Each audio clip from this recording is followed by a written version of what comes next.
Hello, and welcome to Mind Your Head, a space for people to share their stories, talk openly and honestly about their own mental health challenges, and to give some listeners some comfort in knowing you're not alone. We acknowledge the traditional custodians of the land in which we record this podcast, the Gubbi Gubbi people.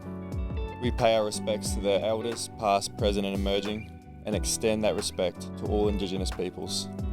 We honour their enduring connection to the land, waters and culture, and recognise their invaluable contributions they make to our communities. Always was, always will be Aboriginal land. Harry, welcome to Mind Your Head, mate. It's an absolute pleasure to have you on today. Thanks for having me, mate. I'm excited. Pumped.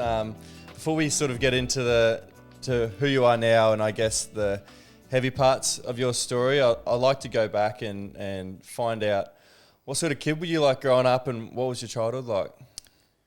I think first things first, I was pretty lucky to have a well put together family.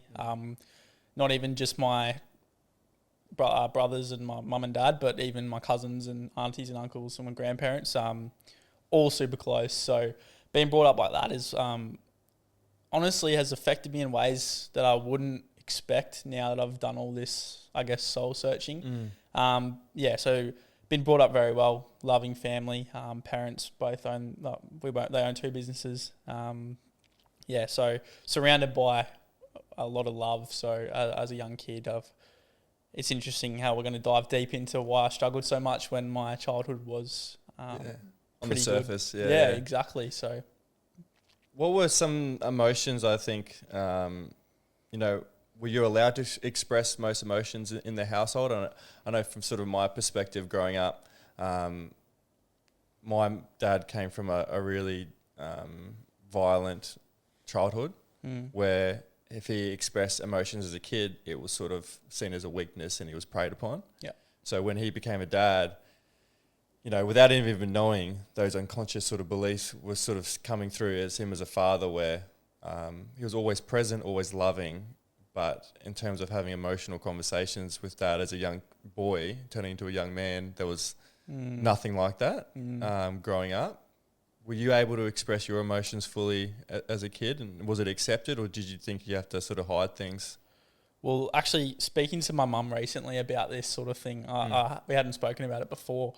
And reason being, my mentor actually told me to have a conversation with my mum about my childhood and not even just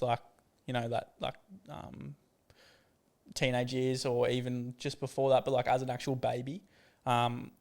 She actually mentioned to me that I was very, very like attention seeking in a sense. So obviously as a baby, a lot of us are like that, but apparently I flipped a switch at about 10 months old when I realised, because my older brother's got a disability and apparently when you can sort of paint the picture in your own head that when you have an older brother who's obviously getting more attention because of his disability, I obviously picked up on that as a young kid and a young baby, and started to act out and stuff like that. So, as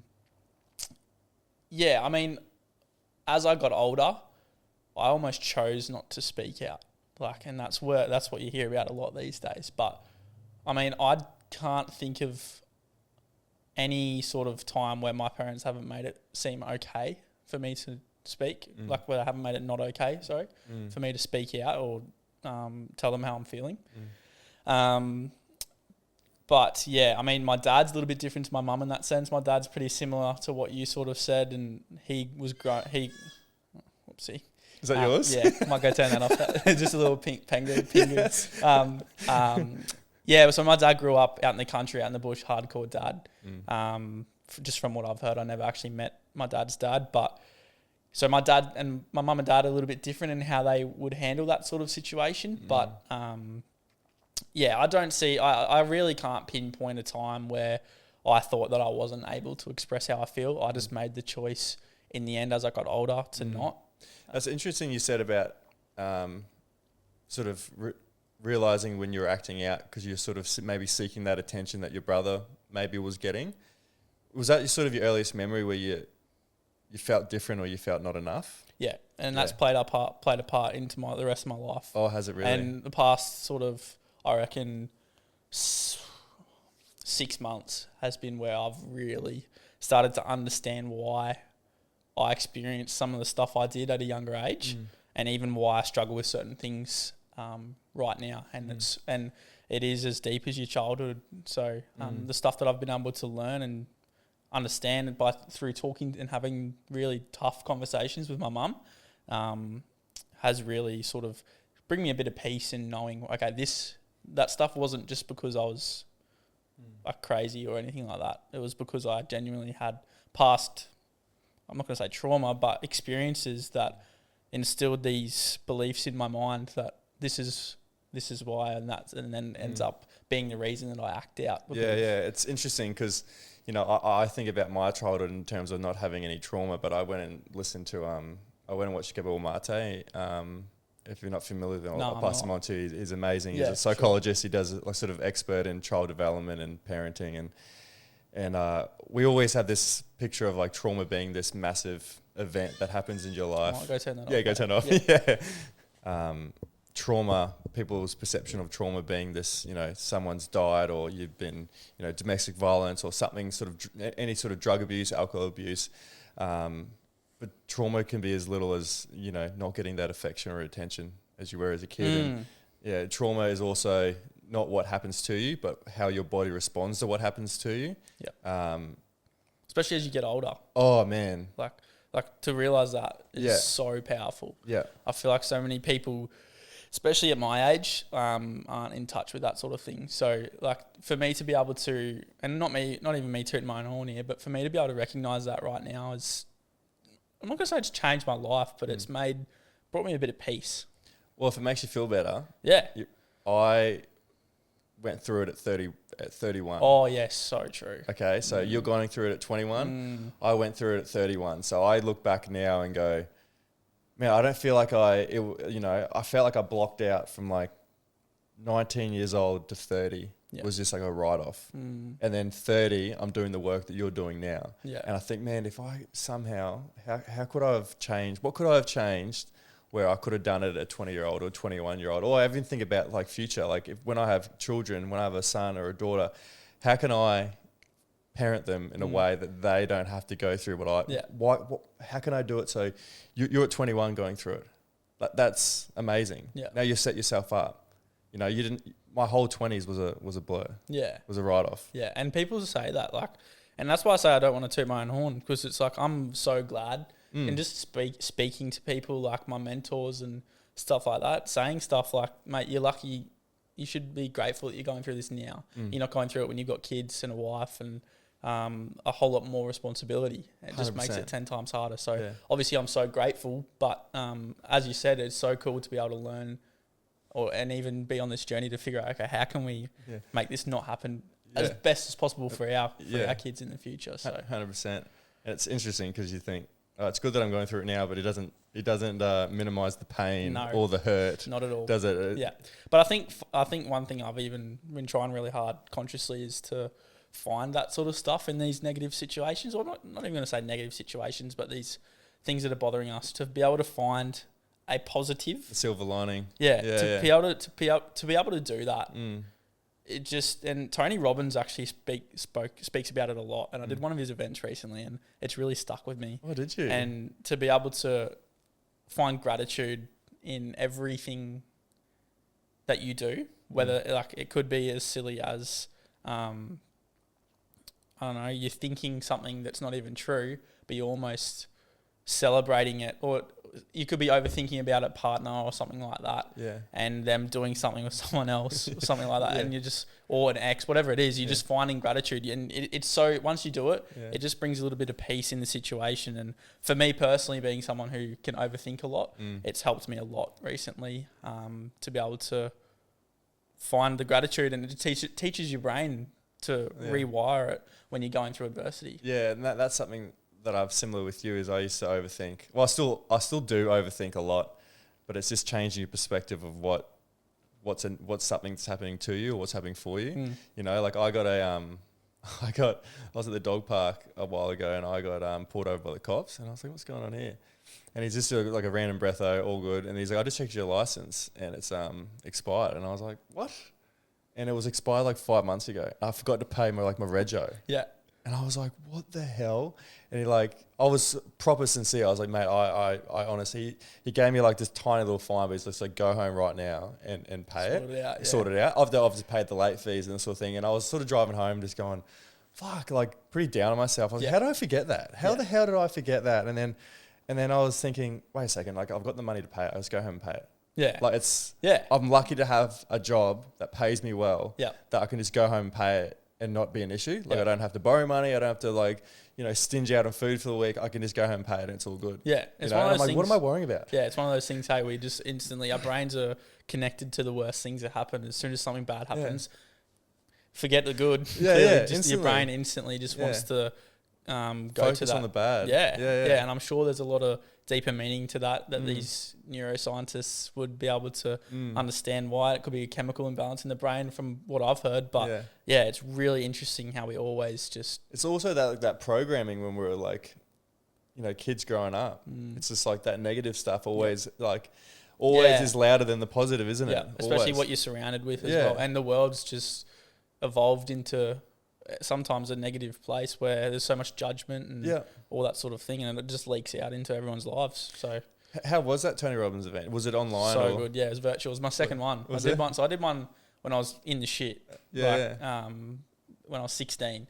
I did the exact same event. So it's 4 days, 12-hour days. Really? And they're full on. It's hectic. Like I was up from 12 a.m. It was 12 a.m. to... Because of the time zone and stuff, yeah. And it was... we weren't finishing till like 1. So it was actually like 13 hours. There was... what was the theme? It's basically... It's called Unleash the Power Within. Okay. So it's a bit of everything. It's just life in general. It talks about business, relationships, relationship with yourself, and all those sorts of things. And it was real... mate, honestly, you take away 10% of it. Like there's too much for you to take on board and remember. Like if you were to ask me to recap, good luck. Well, you're just writing it down that whole time. There's a workbook and everything like that. I took away, you obviously take away things like the gratitude thing I took away was probably my key thing. Yeah. And I was obviously seeking, that's what I was looking for. And then obviously my brain's captured that for a reason. So that's how I take that. But it was big days, but so worth it to be able to be surrounded by, there was 60,000 people on that event. And from all over the world. Like that's wild, eh? Yeah, and I would love to know how much money you made from that. But, well, he's doing well. Clearly. But yeah, mate, it was to be able to do it in two different mindsets. Once when I was 16 and now when I'm learning the stuff I am, it was pretty cool to see how I react to certain things. What was the comparison? Just how I was taking everything on board and how everything was clicking. Yeah. And it's like... it makes sense. Like a lot of those light bulb moments in your head where it's like, okay. And then, and just, so many things made sense as to why we think the way we do. And even having more belief with the mindset I'm in now.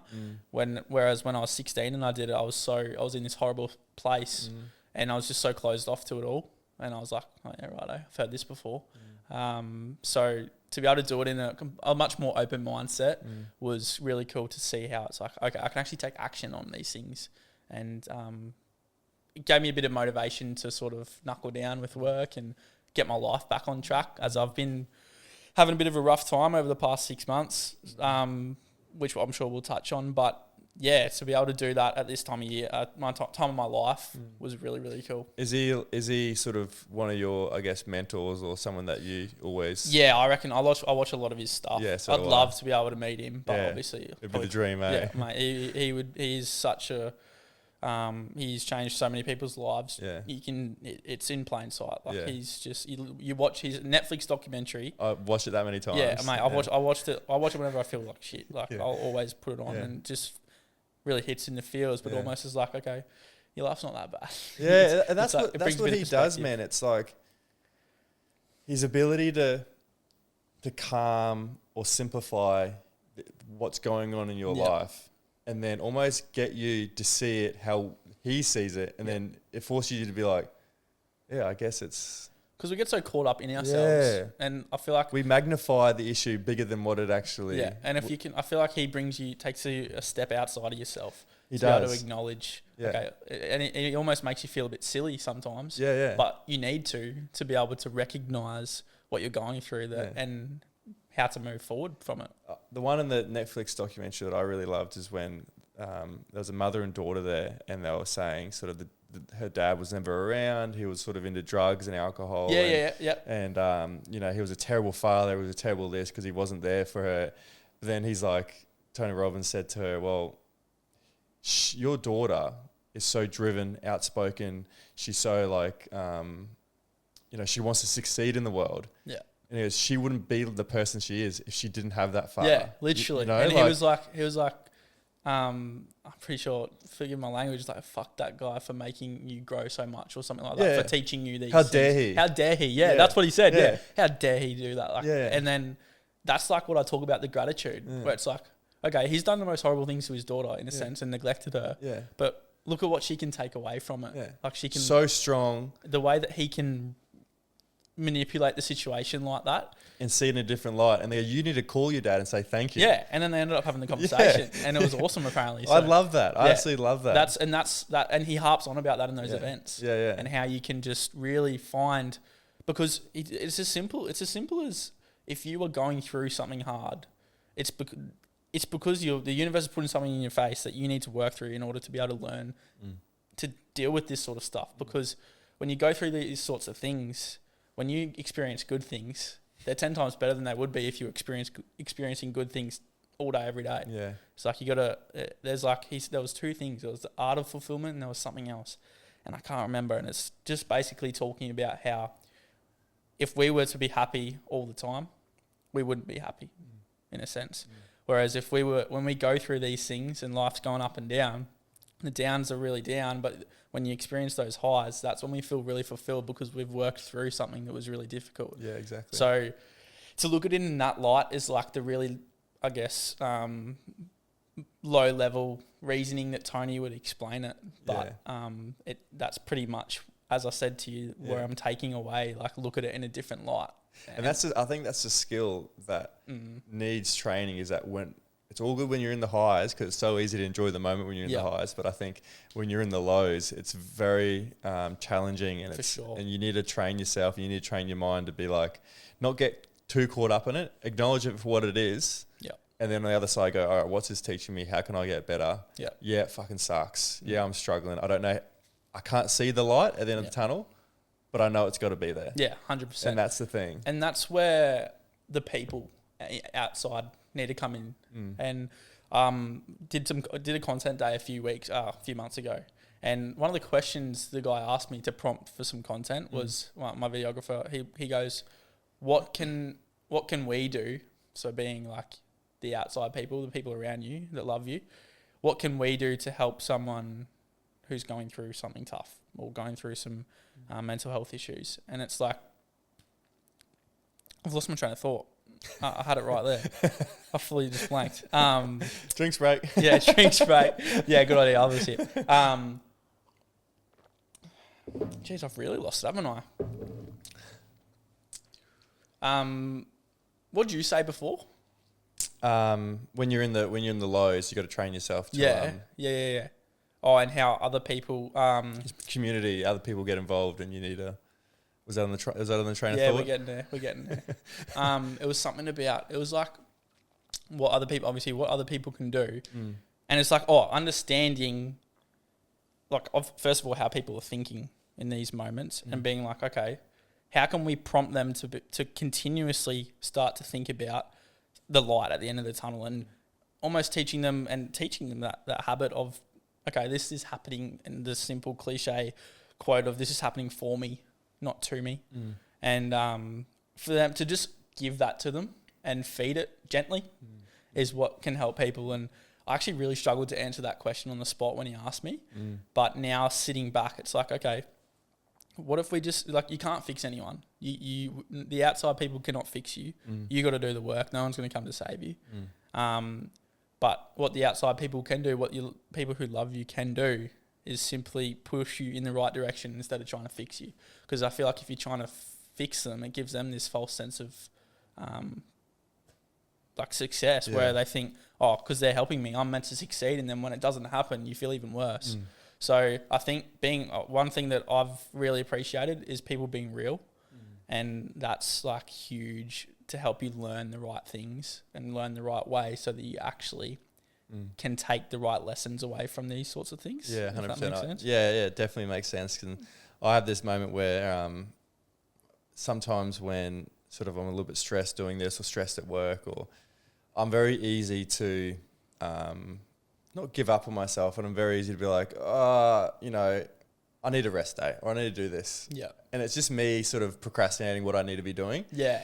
And my family or friends sort of sympathize with me and go, yeah, you probably do. Yeah. And I tell them, I go, listen, do not say that to me. I go, what do you mean? I go, tell me to keep going. Yeah, literally. Tell me to keep it going. real. Keep it real. Tell me just to, you know what I need to do. And then so Jordan, my partner, is just, I'll be like, oh, have you done this yet? And I'll go, oh, no, I haven't done it yet. And she goes, you need to fucking do it. Yeah. And I'll go, yeah, you're right. Yeah. You know, and that's all I need is for someone just to keep it real with me and go, Elliot, you need to put your finger out. Bloody oath. Yeah. Like, it's just so important, especially the things like people underestimate what procrastination can do to you. Oh, But like even when you get really, really deep, it's like you just got to keep it real. That's probably the best way to put it. If you are that person who's looking after someone who's going through something like a loved one, then keep it real. Like you got to so that they're learning the right lessons instead of giving them that false sense of success or false sense of hope. Yeah. When were you always drawn to fitness? Was that something that you found earlier on in your childhood? Yeah, for sure. I grew up playing Aussie rules. That was my dream forever, and that's where I will tie into my story. But mate, through that I was training, trying to make state teams. Obviously, the ultimate goal was to play in the AFL, and you know, I'm not tooting my own horn, but I was getting people telling me that I was good, all that sort of stuff. I was making state teams, playing for Queensland. All those sorts of things, and I absolutely loved every part of it. It was so good. And you make mates who are now in the AFL, stuff like that. So it's pretty cool to see what they've achieved, but then it also can be like that. Highlights what you haven't. Yeah. It's like I could be out there, but Yeah. like I think of like Will Ashcroft. Like I remember I was playing in the Queensland state team with him for 2 years. We were in the schoolboys team, and like he's obviously an absolute gun now. Won a Norm Smith. It's like, holy shit, that's crazy that I was playing with him and was versing him rep sides, and that doesn't surprise you where he's gone, the level he's at, like no, playing with him. No way. It's everyone was like, oh yeah, he's already in Really? from a young age. Yeah, like we just knew, and he had it. The way he is now is how he's always been. It's crazy to see how he's like. He was so professional as a 12-year-old. I think back, mate, and I'm like, oh my God, I thought I was good. Like this guy's like got headphones on, bobbing his head before the game, like doing all these warm-ups and, you know, crab walking with a band around his knees and all that hectic stuff. Like, mate, you're 12 years old. You don't need to warm up properly like that. You're not going to do a hamstring or anything. Born warmed up. Yeah, exactly. At this age, you don't got to worry about that. And obviously his little brother Levi's come through as well. Exactly. So it's cool to like. I love that. That's so good to see someone that you've seen before, but then it also can bring in that sort of, you know, I wish I kept going or something like that. But at the end of the day, I put it down to everything's happening for a reason. I wouldn't be who I am right now if I went and played AFL. Yeah, that's for sure. Yeah. I'd probably be in a worse spot, to be honest, because of the pressure that it brings. But yeah, mate, I've had a love for fitness and stuff from a young age. I started training with my S&C coach from 11. I was doing like the bare minimum. So I was training twice a week in the gym, and like, mate, it was hectic. But that's how bad I wanted it back then. And I guess that sort of carries over to my work ethic with work these days and the way I train. But like I was doing like, you know, push-ups, like inchworms, the simplest stuff, doing sled pushes, sled pulls, up hills, sprints, all that sort of stuff. And and as I got older, started getting into the weights and stuff. My strength and conditioning coach was like a key part of like all my knowledge now in terms of me as a personal trainer and how much I've learnt, because I was with him for like 7 years. Incredible. And as soon as I stopped playing footy, that's when I stopped working with him. I guess most of it would come from just me training for footy, and I've just loved running and gym and looking big and stuff like that. Where do you get that work ethic from, especially at a young age? My dad. Did he drill into you, did he? My dad, no, he's very driven. Is he? And I see it. And even now, he's 52 years old, and he's training for his like second or third half marathon. Is he? He's 52 and he's fitter than me. So is he really? Yeah, he would. Oh mate, 100%. Like he trains every single day.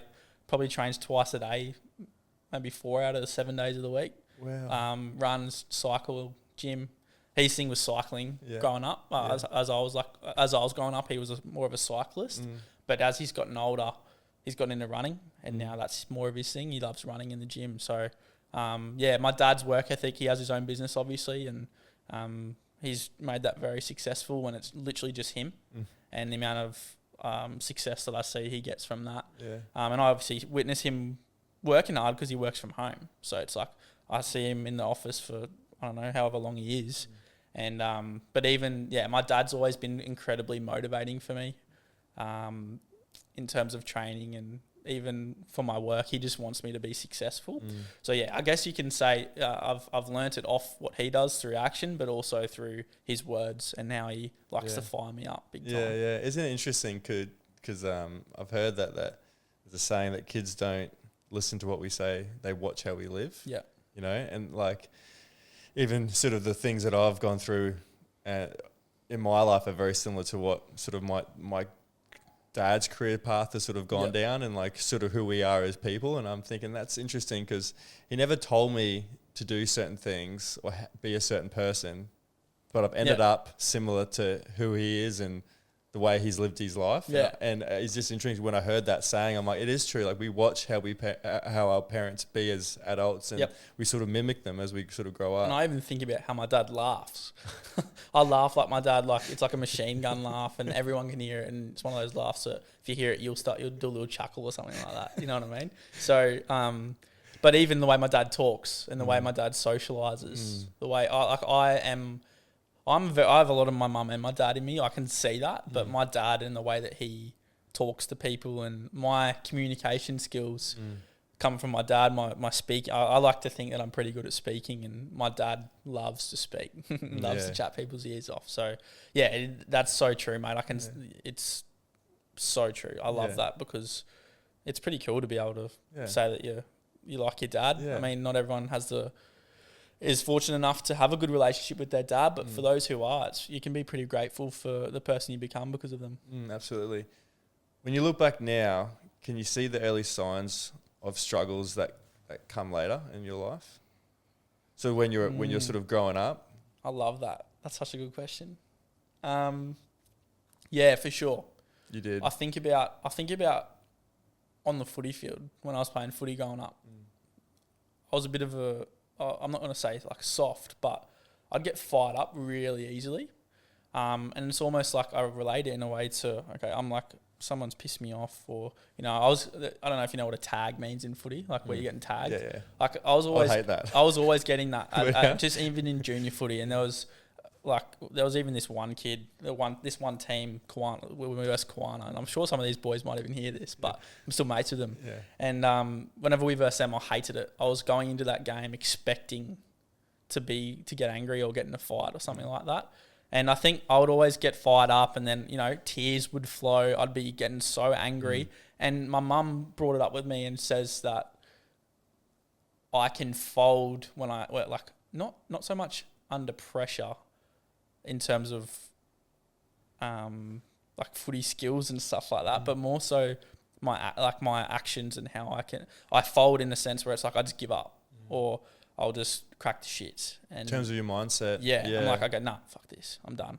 And it carries over. I think it's a little bit different because I ended up, people made it seem not okay when I was doing that sort of stuff. Like coaches would get angry at me for acting that way. And I mean, it's such a good question, and I couldn't really pinpoint that sort of thing, but I definitely see it in how I was reacting on the footy field, that's for sure. And not being able to sort of regulate your emotions. Yeah, for sure. So I ended up hiding it. And really? Suppressing it? Yeah, and after it got to that was like a 1.5 year period, which was just when shit hit the fan for me. That was after I stopped playing footy. And I think footy was almost a part of my outlet to express the emotions that I was feeling. And as soon as I stopped playing that, I didn't know how to get it out of my system. So it stayed in there pretty much. Yeah, so I love that question though. Who are you? Who were you at your lowest point, and what did it look like on the surface compared to what was really going on inside? I still would. I'd be similar to who I am now. Really? Like outgoing. I like to think I'm pretty outgoing. I can bring a lot of energy, especially around my family. My family would have had no idea. Like, I think about my cousins and stuff like that. My friends at school. Yeah, I was like, I was no different to sort of what I am now on the surface. But deep down, I was insecure, hated myself, absolutely could not find one bit of love. I look at myself in the mirror and just get so angry at myself and ask all these questions that's like, why? Or what have I done to be the way I am right now? And I was also, like, deep down, I was a really angry person. Like, as a young kid, I was very angry. And that came out on the footy field. There was actually a time as well where my mum copped it when I was 10 years old. I remember this very, very clearly. I was 10 years old. We got a set of stairs at our house, and I can't remember exactly what I was getting arced up about, but I ended up being so angry that I literally jumped off the stairs onto my mum out of anger, and she bulged a disc in her back. And I injured her and didn't care. Wow. In that moment. And I'm sure, and I mean, I was thinking about this on the way here actually, and how people who are a bit older say that when you're younger, you're not sad, you're not depressed. And I think that's the biggest load of shit ever. Like, if there's anyone who's going to be depressed, it can be young kids because they're trying to figure out who the hell they are. And I've had people say that to me. Like, when I talk about it these days, it's like, mate, you weren't depressed. You weren't sad. You were just figuring yourself out. Maybe it is that, but you feel these feelings that come up, and so be it. Like, it's just ridiculous how people can say that at a young age, just because you're young and you haven't experienced life, that you're not depressed or got anxiety. Your emotions aren't valid. Yeah. And I spoke to people about that when I was trying to heal and stuff like that, and it didn't help me, but it's really interesting how I look back now and how I actually used to think, oh yeah, I was just sad. But no, I actually had like something going in my brain that could have caused me to not be here anymore. And where do you think that the anger comes from? I know you mentioned sort of earlier when we first started talking about sort of seeking that, I guess, that attention that maybe your brother was getting. Do you reckon that turned into a bit 100%. You reckon? Yeah. And that's where it stemmed from, I think. And I spoke to my mentor about it, and that's why I ended up having a conversation with my mum. And otherwise I wouldn't have learnt about that, in a sense. How it was, she literally remembers when I was 10 months old, I flipped and I started changing the way I was acting. Apparently I was a pretty, like, obviously a bit of a, like, I'm, as a baby, pretty, this is getting really far back in my life, and some people don't have the beauty of understanding this, but my mum told me this, and yeah, that flip of the switch when I was 10 months old, and how I started to act out in order to get attention. So it's pretty cool for me to be able to learn that though.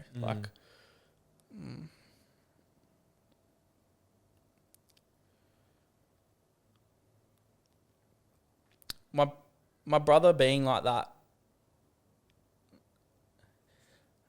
like I always get so emotional now when I think about my older brother and how I mean, right now it's like, for me, this is something for me to work through, but the guilt that I feel for going through all that stuff, and I used to blame him in a sense. Obviously my parents copped the brunt of it, but I never understood why my brother was the way he was until probably I was like 18, 19. And it's so upsetting to me that I hate that I went through all of this stuff, but I'm so glad I did, because it's helped me have a better relationship with him now. Because I used to pretty much bully him. I always used to think it was fun and games, and some of it was being a younger brother, just having fun, mucking around, but throwing that banter. But yeah, but sometimes it actually was. You're acting out. I was acting out because he was getting all this. It was that pattern that I got from a young age, and it's crazy how I think that, because my friends used to say, like you literally bully him and stuff like that. They weren't actually having a go at me, but it's like, it's funny, but you bully him, and I'm like, I know it's so funny, isn't it? Like, I find it so funny, but it always ended up in my parents getting angry at me, and then I'd be like, why are you always getting angry at me? I'd ask, yeah, like I literally remember it so clearly. Every time me and my brother had like a fight or we were going back and forth, I would always say to my parents, "You're always getting angry at me," or you know what I mean. Like I was always blaming them for getting angry at me because Kaylin never did anything wrong. So it's pretty cool for me to be able to learn that now. It's probably changed my persona in a way of when I do something wrong. It's like I own it now. You acknowledge it. Yeah, and it's the same in every relationship that I've had with friends, girlfriends, my family. And that's a pretty big skill to learn to almost, I like to hold myself to a high standard, and what people say, if people were to talk about me behind my back, I'd love for it to be good things. So, that's been a massive turning point in terms of growing up and understanding why I was the way I was when I was younger, and why it's stuck with me as I get older. When did the weight of it all become too much? Was there the first thought of in your head thinking, I can't do this anymore? I don't think I could pinpoint the very first time, but I can pinpoint the time where I actually was going to do it and where I thought my life wasn't worth living anymore. And it starts at the point of I stopped going to school. I think that's actually probably a point where it was started to all get too much. So I started faking being sick. I was like, I can't go to school. And then it ended up becoming like I just refused to go. And it would cause massive arguments at home. I was like, I'm just not going. And my parents didn't understand why. And so end up not going to school for the whole of grade 10, term 4. So for 2 months, I was at home, not going to school, doing no schoolwork. I was lucky enough to they gave me like my grade 10 certificate, whatever you call it. But that's when it sort of got too much for me, that I had the point where I couldn't focus at school. I had, in the last little few weeks, like I had teachers standing behind me in every class. They were sending me to the enrichment centre, I think it's called, at the school I went to, Suncoast Christian College, just up the road. So I think that's probably I guess you could call that the first point in time and where it was all too much for me, because if I kept going to school, I probably would have cracked at school and bad things could have happened because of my anger at that age. What was it about school? Was it about just that frustration, that emotional build up? What was it about going to school? I started self-sabotaging friendships. Oh, did you? So we spoke about before how on the footy field at a younger age, how it started to show what, like, early in my life, the way that I was as I grew up. And I started to self-sabotage friendships. And I mean, I don't want to say that I was getting bullied by friends, but I was almost doing it to myself in a way. But I used to feel like I was getting ganged up on, getting left out, and obviously just stuff going on at home with my parents. Yeah, well, it's the same sort of feeling. You're getting that feeling at school, but you're also getting a similar feeling at home, being not ganged up on, but maybe sort of feeling left out. Yeah, and I put that down to, I'm not going to put it down to my older brother, but that's it. Like that realization for me recently was is the reason why I have always been acting out as a young kid and getting fired up to try and get attention, because I feel like I never got it as I was younger. And my parents will probably listen to this, and I know that they don't think that they haven't done anything wrong. That they've done anything wrong, because we've had this conversation. But then I spoke to Mum and I said, like, it's so good that I can learn this stuff and that it has happened. Like we spoke about before, I wouldn't be able to learn this stuff about myself if it didn't happen. You know what I mean? And it's like finding, okay, there's something positive out of this situation that not many people can find for a little while in their life. So for me to be able to figure that out at 21, I'm pretty happy with that. And it's also sort of my perspective, and just hearing you chat now is to as difficult that was, and as angry we can be with our parents sometimes, it's good for us to understand that it's they're going through life too for the first time, and not be so hard on them, you know, when mum and dad are going through that generation of parenting and what to teach the kids about emotional regulation and having those deep chats. And it's so easy for me now to be like, why didn't you know this back in the 90s? Literally. That wasn't known in the 90s, Elliot. Like, no one knew about that sort of stuff. And like, even with your parents, like they're navigating a son with a disability and then another son and then trying to like, you know, love you, which they also obviously did, but also navigating that of how to raise a son with a disability. You know, it's a new ground for them as well. And now obviously he's older, he's more independent. And it's lesser of responsibility for them. So obviously there's less of the chance of an altercation happening with me and Kaylin. He obviously doesn't live at home, so which is really cool. It's really cool to say that my older brother, like if you met him, he's always been really like a massive homebody and loves to be on his own. But so I love that point because I feel like as a 15, 16, 17-year-old, everything can be your parents' fault. And like it's so true. Like there's nothing more true than that. That's such a good point to make in terms of understanding that because for me personally, I was so angry at my parents growing up.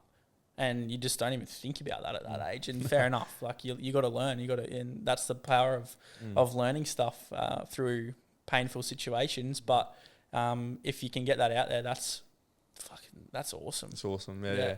I know you've sort of spoken about this day publicly and the day that you tried to end your life. And can you take me there and you can share as little or as much as you feel comfortable?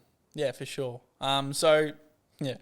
It's almost, it's not that I like talking about it, but from the impact that I've made on some people's lives, like DMs I've gotten, family, friends calling me and telling me that this has helped their children who I actually know, it does give me the motivation to want to speak about it. So I'm more than happy to. And I guess it started obviously all that time period where I wasn't at school for 2 months in that year of grade 10, I think it was 2018.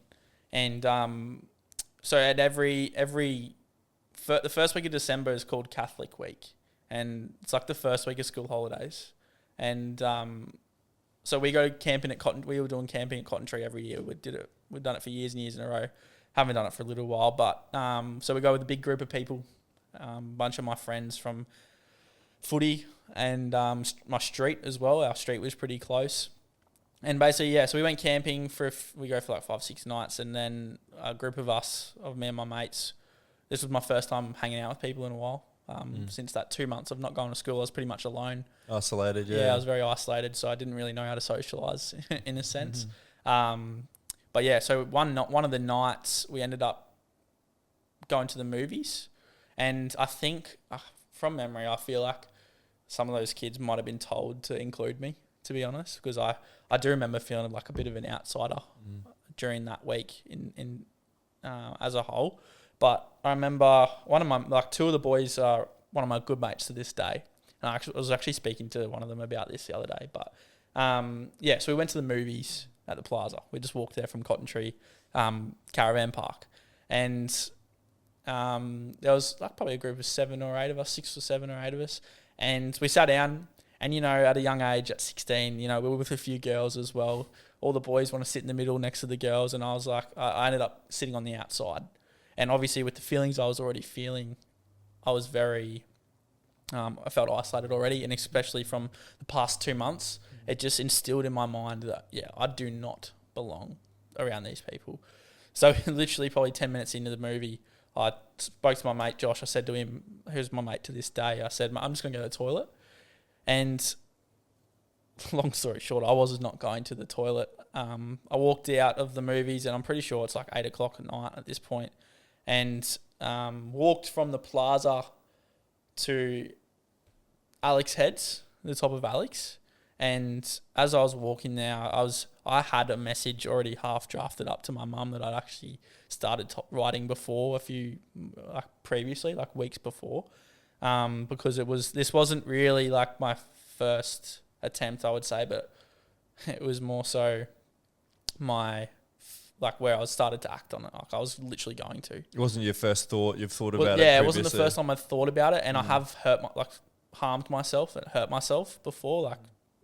But I don't want to get sidetracked. But yeah, anyway, so I sent my mum a message saying all these things. I'm like, I'm sorry for the way I am. I'm sorry, like simply a sorry story for me being the way I am, and for me and what I'm about to do, and for the pain it's going to cause, and for not being good enough to make the footy, like making all of these things that were in my head. And I can't really remember. I was actually trying to get mum to see if she still had the message a few days ago, and I think she said she was going to have a look for it. So I'd actually love to see it.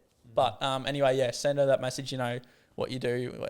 Unfortunately, when we're planning on ending our life, we'll send a message to our loved ones. And didn't write any letters. I just sent a message to mum. And that's the only person I sent a message to. And after I send that, phone starts going off. Like people calling me. I had my auntie calling me. I had my dad calling me. Mum spam calling me. All these text messages. I've never seen anything like it. And I simply turned my phone fully off.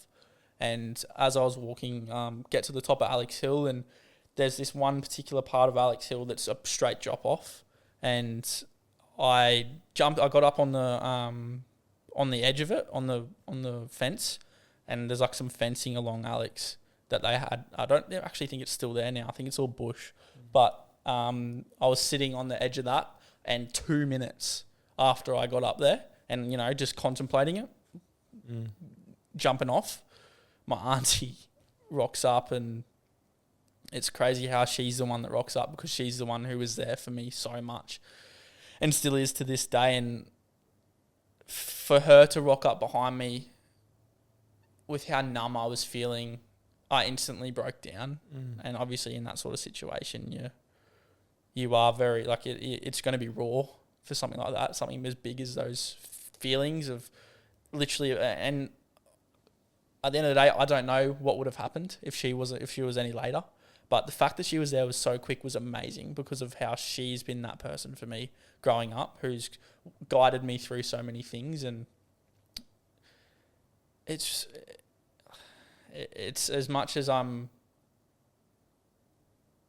so grateful for her, sometimes I feel a little bit guilty for in terms of how much I thank my parents for what they've done as well. But I got to give my love to all to my auntie in that situation, because of I still can't believe that she was the first one to me. And I spoke to her on the phone about this actually, literally, probably 2 months ago. I was just curious about it. And it popped in my mind. Ever since I started sharing this stuff, a lot of stuff's come up that I've wanted to go back and revisit. But yeah, so then anyway, she was talking to me, distracting me. The police come up and drag me off the thing. And this is actually where for me it sort of starts to turn in a way.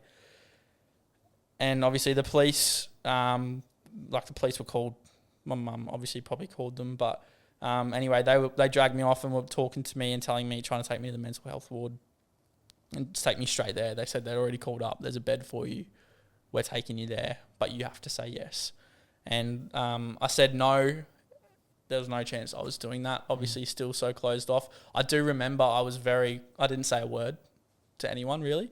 I was coming off. I was just walking off, and then the police got me up off the ground. I was like sitting on the ground, and I remember looking around and seeing all of these people that came. They were obviously looking for me, and one of them was my friend, who's one of my closest friends to this day. One of those friends that you can not see for 5 years and still feel super close. And being 16 years old, thinking no one loves me or cares about me, and having this just feeling like I'm worth nothing, and even if I wasn't here, no one would care. But out of everyone that was there, to see her, who was probably my longest friend, to see her bawling her eyes out in her mum's arms, and her mum bawling her eyes out, and all these people crying, seeing me walking over to a police car, it was a massive, holy shit. This is they're not here for no reason. These people love me and care for me, and if I wasn't here, look at the pain I would have caused. Look at the pain I just caused purely through a scare. and without even acting. And like it's so. And then I can't even remember if my parents were there, to be honest. But I just seeing everyone upset and crying. It's like I really struggled to not make myself feel guilty for hurting these people. Like instantly, I start to blame myself again. And that's just crazy that I blame myself for hurting these people in that sort of situation when I needed some love for myself. And to experience that at 16 years old in public was hectic. Like that's probably the best word to describe it, to be honest. Like all these other strangers, I'm looking around, seeing all these strangers concerned about what's going on. And then and then the crazy thing is, I said no to the police, obviously. I ended up just going back to camping and acting like nothing happened. Really? Yeah. And for me, that was purely because of how closed off I was. Deep down, I knew there's change that needed to happen, but I'm still too scared to take action on it. So I remember I got in the police car. I had to get in there and they do their thing. I don't even know what they do, and then I was good to go. And because I didn't say yes to go on the mental health ward, they couldn't take me. Yeah. And I remember I jumped in. Don't take my word for this, but I'm actually pretty sure my mum said she didn't want to, she couldn't see me. It was too much for her. So I ended up jumping in the car with my friend who I saw was bawling her eyes out to her mum. Jumped in the car and we just went back to camping. Would have been a different vibe at camping. Yeah, and the next day I ended up going home with my dad because obviously it was 10 minutes from home. Yeah. And I ended up staying there, but it just shows that that wasn't the end for me in terms of my struggles, but it was a turning point in okay, I don't want to be like this anymore. That was such a humiliating experience to go through in front of all these people seeing me in that state. And I also, the other side of it where I said that before, look at how it's affected these people and there was no action. And for anyone out there who's sort of having these thoughts, it's not that there's a conversation about suicide being selfish. I think it's a controversial topic and it's never selfish to do that because of what thoughts are going on in your head. But think about the love that people have for you. You shouldn't, at the end of the day, you should never feel like you have to do something and act out to get people's attention. But I look back and that's why I did it. That's why I was going to do it, because I wanted people to see. I wanted people to see me. I didn't feel seen. And unfortunately, I know my parents would get upset hearing this, but it's because of my childhood. And it's not that I'm blaming them. I'm so grateful that it happened, but my parents and my older brother, I'm not going to say they're the reason, but the experiences that I had in life growing up were the reason that I did that day. Because I wanted to feel seen, and I felt like that was the only option. And obviously everything else bottling up about with life, having no purpose, no footy, no school, just alone with my thoughts all the time. Isolation, yeah. Yeah, and just all bottles up and gets too much. And it's one of those things where this is one thing I've struggled with personally, and obviously my story is my story, but you hear other stories. And I've heard briefly your story, and you hear about other people's on your podcast and other people who have had suicide attempts, and you compare it. And I compare it, sometimes I'm like, mine's nothing compared to some people. But for people who, if people are listening to this right now and you've had that thought before, your story is just as important as anyone's, because you get to learn something from it. But also, if we are always just comparing, and especially stuff as deep as this, it doesn't help validate your feelings that you need, and it does not help us get any better when we're comparing our pain. Yeah, our pain. My 10 out of 10 pain compared to your 10 out of 10, it's the exact same. Exactly. It's all relative. And that this is where people can go even more downhill. is when they're comparing, and I'm so guilty of it. And even now when I talk about it, I'm like, I was just, and this is where I spoke to you, I said before about me being 16 and people saying, like, you're just young and learning. It's like, no, bro. Like, this hurts. Like, I was hurting. I was genuinely felt like I didn't have a place on the planet. Or you're 16, you don't know what hurt is. Yeah, exactly. Well, when do I figure out when hurt is then? 100%. You know? So, and I know that there's people out there who think that because I was thinking it in the moments. It's like, this is why, that's why I wasn't speaking about it. I'm only 16. I'm not supposed to think these things. It's like making it not okay for me to feel the way I do. Just makes it worse. Yeah. So, and that's something I honestly, to be completely vulnerable, that I still struggle with when I talk about it. And I'm like, it was a suicide attempt. I was going to end my life. And I don't see what would have stopped me if my auntie didn't rock up any earlier than she did or later than she did. Like, I was so set on it. I was so sick of life, so sick of feeling lonely and isolated and out of place and lack of purpose and all those sorts of things. And again, it's just that the thief is the comparison of joy. And it's a little bit different in this sort of situation. It's not like we're looking for joy. We're just looking to feel like life's worth living. And did you feel seen in that moment when everyone was showing so much emotion, sadness, watching you? No. You didn't feel seen? I felt guilty. You felt guilty. And I mean, now I look at it in a way like something I still feel guilty when I think about putting people through that. And that was just one of the times where I put people in that sort of state where they would be shitting themselves, thinking, what's Harry going to do next? Is he going to hurt himself? Is he going to run away and never come back? Like, I dead set that the amount of times that shit hit the fan and I would threaten to disappear. And it's insane, but that's probably obviously that moment in my life is probably the most real in terms of getting so close to it happening. But yeah, mate, like, just guilt, 100% guilt for making these people feel the way they did. And it doesn't help in the moment, but then you end up getting, speaking to people about it and you learn your lessons. I've fully skipped a part here. I ended up going to the next week, volunteering to go to the mental health ward. Oh, you did? Yeah. So I think it was about a week and a half later, and I said to my mum, I need to go. Like, this moment, like that moment was when my life changed. Like, really? 100%. And when I voluntarily asked for help, that was the first ever time I said I needed help from this, like, thing that was going on in my life. It was one of the people who are going through these things keep a lot of it to themselves. They're too scared, the men's stigma of it ain't weak to speak, that sort of thing. Like, I was scared to speak. And when I did that, that's when my life changed, and you learn the skill. I learned the skill of asking for help. So I ended up going to the mental health ward for about 2 weeks. Worst experience of my life ever. That was worse. That was worse than the actual attempt.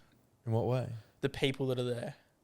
You being in that environment was scary as fuck. Like, I was lucky that I was 16 because I might not have been. I can't actually remember how old I was. I might have been 15 actually, and because I think when you're 16 you go into the adult one, and that would have been hectic. Yeah, I was in the children's one, thank God, because you hear stories about stuff that goes on. But even in the children's one, I don't think I slept. There's screaming, punching the walls. Like, some of them don't even come out of their room. They're literally isolated in their room because they slap, punch, scratch, all this sort of stuff. And just the screaming feels like someone's getting murdered. Like, bro, it was the scariest thing of my life. And every night, I didn't have my phone, nothing like that. Every night I got to speak to my parents on the phone. Or they'd come in and see me and we'd hang out for an hour or so, and I would always just be begging for them to let me out, and I just regretted saying I needed to go in there so much, but it also taught me so much as well. But it's crazy how those things are supposed to help you, but unfortunately it didn't help me at all. But it was like, okay, it's time to change. Yeah. I need to. You need to. So what was the hardest part, sort of facing yourself in the mirror afterwards? The thought of what people think of me now. You know, you obviously keep these things to yourself for a reason because you're scared of what people are going to think of you for feeling the way you do, and especially being a bloke as well. Not disregarding women and how they struggle with this sort of stuff, but for who I was and how I was surface level, like we spoke about before, I was like, all these people think I'm fine, and now I'm going to come out and they've all seen how I really am, and it's like, this isn't what I wanted. I didn't want these people to see this side of me. This isn't who I wanted to be known for. And like looking at myself in the mirror, obviously it takes that time for you to start to forgive yourself for something like that. But yeah, it's as simple as who am I now? Like, what person am I? Like it was just those questions, and like, why did I do that? Why did I feel like this? And why do I still feel like this? So as a 15, 16-year-old, facing yourself is probably one of the hardest things, because that's when you're learning who you truly are as you're growing up through your teenage years. And I mean, everyone's on their own path, but for me, that's when I was learning a lot about myself, because I experienced that at that age and to that extent as well. So yeah, facing myself and facing the people who were there that night was one of the hardest things I've ever had to do. Did you ever find yourself pretending to be okay to make others comfortable? 100%. You did. I was always scared of what my mum would do. Because I do remember sometimes when I'd act out and how she would act when I acted out. Like, you know, there would be times where I'd get on my bike and I'd ride off and turn my phone off and not come back for hours. Police are looking for me. Like, there was multiple times where that happened. I live in Budrum, and there was actually one night where I ended up in Moffat Beach on my bike at 15 years old. It's a long way away. Yeah. So there was times like that, and I didn't even, in those moments, I'm like, I didn't really care what people were thinking. I didn't care what I was doing. I just wanted to escape, and and in those times, maybe deep down I was trying to do it for that attention again, but I was so numb in those moments. I was like, I don't give a shit. I just need to escape and be in my own little world and do my own things. And yeah, these people don't care about me, so I don't care about you. It was like tit for tat in a sense. Yeah. How did your circle change once you started that healing process? Did anyone leave? Who stayed? Obviously, I always had my family. Yeah. But I got closer to them. You did? Yeah, especially my auntie and my uncle, who's also another big part of my life. He's almost like been a second dad to me at times. We've had altercations where it's like we're yelling at each other. I was in Europe we had a big family holiday last year, and we're on a cruise, and he actually was like yelling at me in my face and everything, like a dad would be to their 20-year-old son, trying to put him in their place. And yeah, we had a massive falling out there. But he is one of those people who holds me to a high standard, and he's taken me for drives. He's picked me up, and he's done so much for me. Like, he's taken me around Australia to watch footy, stuff like that. But he's also been that person for me to give me the real stuff about life. But then obviously I ended up moving schools, so my circle did change. I haven't spoken to any of the people really from Suncoast in a long time. I see them out and about, and they had no idea what I was going through, and they would have found out when I started posting this stuff. Really? So it's interesting to think what they think, and they're like, "Oh, that's where he was," and it's cool because some of them have actually reached out and said, "Wow, I had no idea," and that shows how I was surface level. But then, obviously moved schools, made some new mates. I was already mates with a few of the boys that were at Mountain Creek, and life changed pretty good. Started playing footy again. Obviously still had a bit of issues with my purpose and identity, and footy was a massive part of my life, so I was still on and off with that for a few years, and then ended up sticking to it for a little while. And so my circle ended up being my footy mates. I was always my life was just footy again. and then I started my own business, and this is where the journey started of me really dialing into who I am and learning about my past and my story, and diving into it and actually trying to learn. And okay, that's why that happened, and this is why I am the way I am right now. And it's because of what happened back then. And there's no one to blame. There's no one at fault. Exactly. It's just it is what it is. And to be where I am now is so cool, because I've got people messaging me asking for help, asking for advice on things, and some of it's pretty deep. And I'm like, it probably blow your mind too how many people are going through similar situations. That, from my perspective too, I just thought I'm the only one feeling like this. There's no one else. You know, everyone's story is different. Everyone's upbringing is different. But you just always think that I'm in this alone. No one else is ever going to relate to me.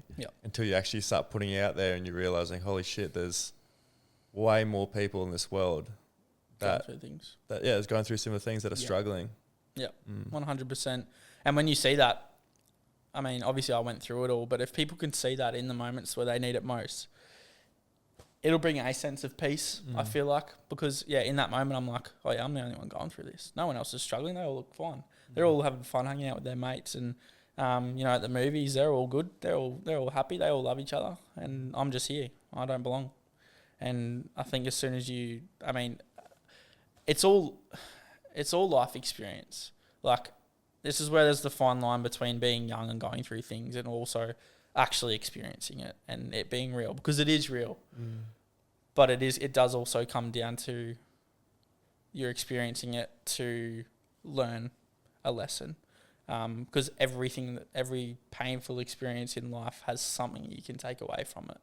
Like, that's the one thing that I've shifted in my mindset since starting to learn and really dive deep into why I felt those things. And I'm probably at the very start of learning all this stuff about my mental health and other people's mental health. Like, I'm a few months into it, where I've recently shared my story and really dived deep into it. But the amount of people that reach out and validate the way I felt, in a sense, it's like, it's part of the healing, to be honest.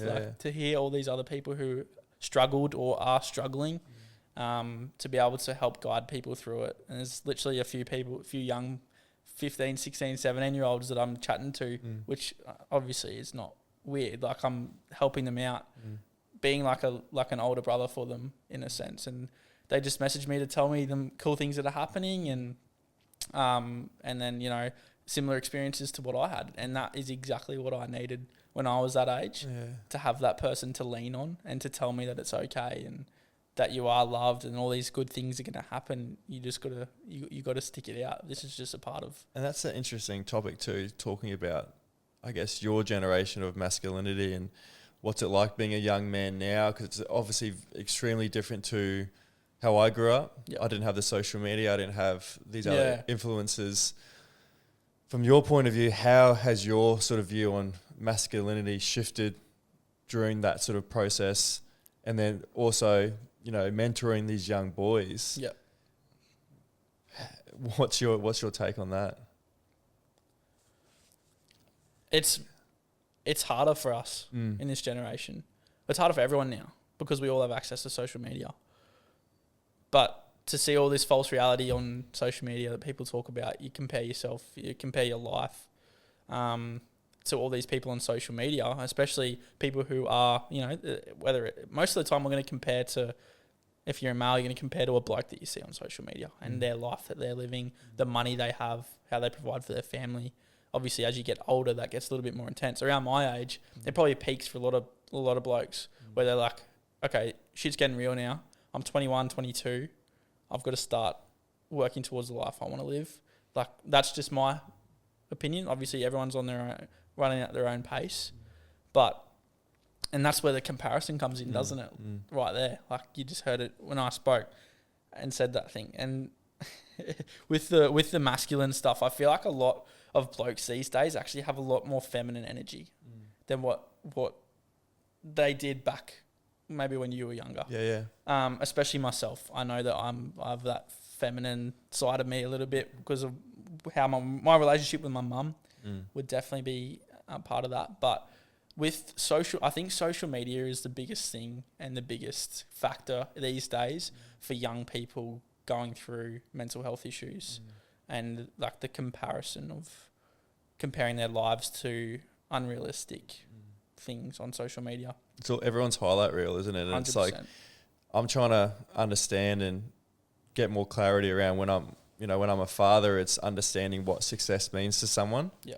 I think... And it's different for everyone. It's different for everyone. I don't think there's who am I to say there's a right and wrong view on success, Yeah.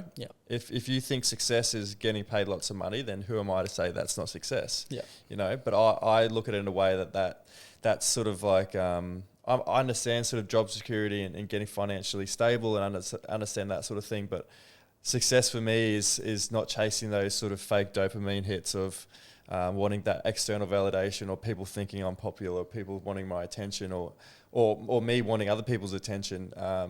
Is getting that clarity around success is like, how do I feel about myself? Yeah. And that's something that obviously you're working through now, which 100%. is amazing, is like, how do I view myself? When I go to bed at night, do I love myself? Yeah. And I know that sounds a bit woo and a bit bloody hippie to some people, but understanding that you're your own best friend, and like learning to regulate your emotions, knowing that so many people I see, I have conversations with people at work about sort of their partners and having relationship stuff, and they get triggered so easily at the partner doing something and never really take accountability of what they're sort of doing in the relationship. And I'm like, the best way for you to be the best partner for your husband, for your wife, is to be the best version of yourself. 100%.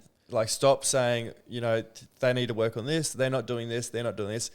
Honestly, take accountability of what you've done and go, how can I be the best version of myself? Because something that I've learned is the more I work on myself, the more I become a better version, the better fiance I am, the better brother I am, the better son I am, the better friend I am. I'm, the more access I have to my own emotions, the more I can sort of have more clarity and access around sort of my friends' emotions and what they're feeling, and sort of being a bit more open and understanding and not so much closed off. I think that's one of the things that success is for me is obviously the thief of joy is that comparison thing that we talked about. And it's hard because you're on social media and you slip into it every now and again. You're like, I'm 34. Am I meant to be where I'm meant to be? Like, other 34-year-olds have got this and this. And I'm thinking to myself, I'm exactly where I need to be in life. Yeah, 100%.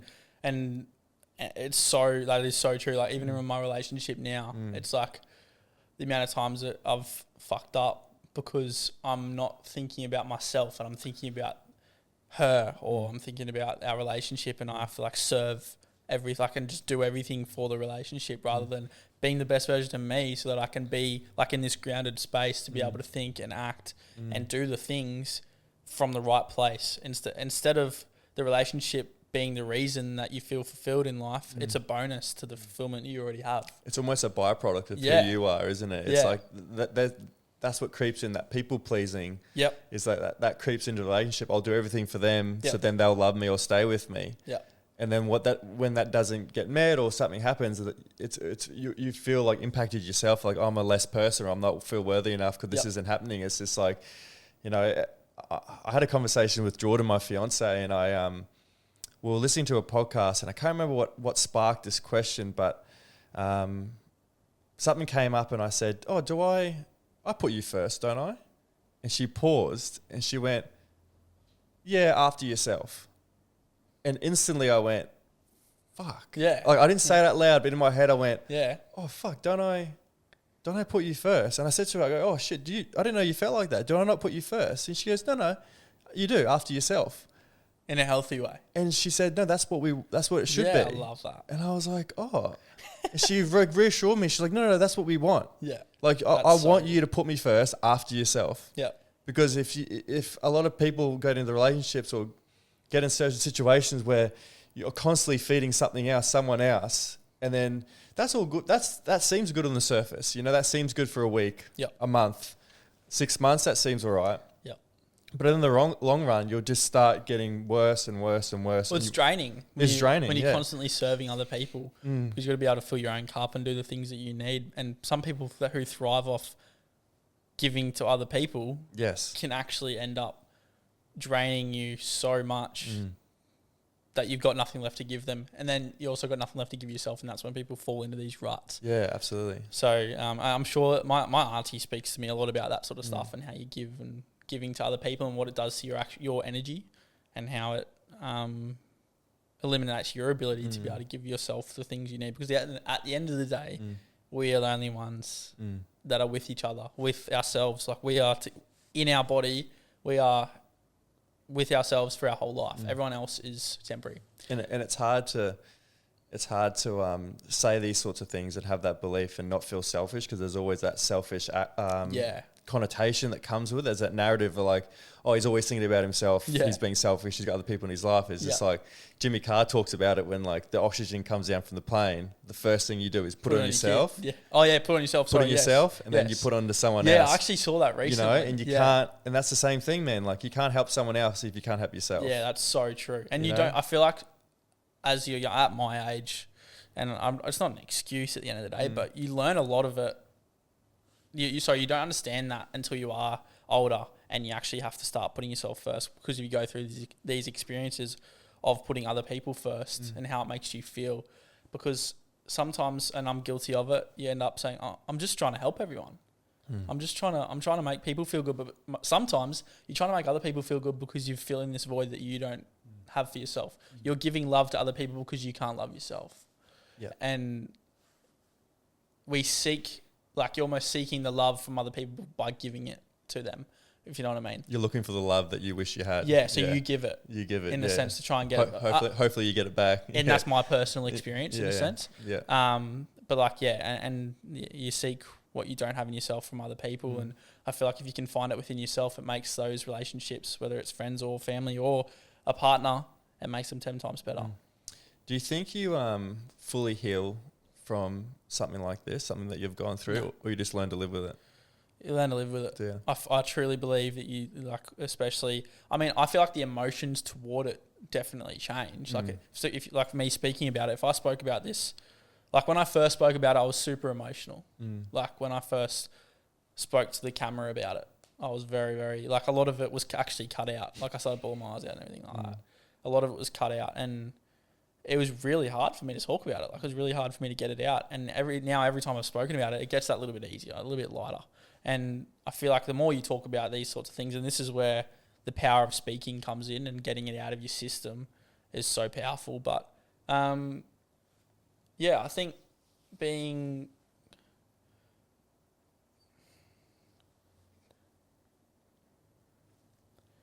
as a 21-year-old, well, especially since I've gone through these things, it gets hard to.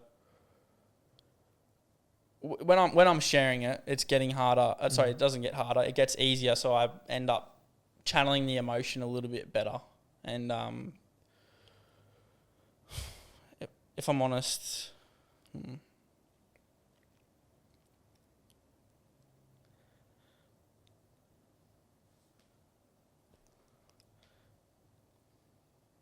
sorry, bro. I'm feeling a bit of anxiety right now. Really random. That's all right. Do we want a drink? Yeah, I reckon. Get a drink. Yeah. Sorry, mate. That's all right. So random. I've been having a bit of that lately, to be honest with you. Yeah? Yeah. We can probably touch on it a little bit, actually. Yeah. Yeah, obviously. What was that question you asked? Just question? Oh, yeah. Do you fully heal from it, or you just learn to live with it? Yeah, I feel like you learn to live with it, with that sort of thing. You definitely, as I think where I was getting at was, you learn to cope with things like anxiety, because they never disappear fully. You're always going to experience it one way or another, but I feel like you do heal from experiences, but you don't heal from the emotions that are attached to those experiences, because they're always going to be coming up in our lives. You're always going to feel sad. You're always going to feel anxious. And for me, anxiety is a big one now. And like we just experienced just then. And it's like, okay, how can I cope with it best? And once you learn to, instead of having this focus of trying to fix it, instead of, you like to be able to have the focus on learning to live with it and learning to cope with it is so much more powerful because it takes the pressure off of trying to fix it. 100%. Because when there's that pressure of it's got to be fixed, you're just digging yourself into a deeper hole, and it just makes it 10 times harder to get out of. Yeah, I think that was the biggest thing I learned was I've been probably getting anxiety probably since I was I think I brought it up to my dad when I was maybe 15 or 16, and I used to ignore it. I used to block it out. I used to pretend like it doesn't exist. I used to run away from it.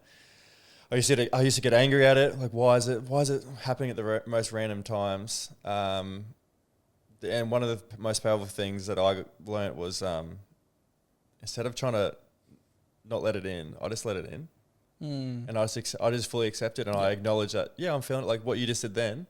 Just fully acknowledge it. Yeah, I'm going through it.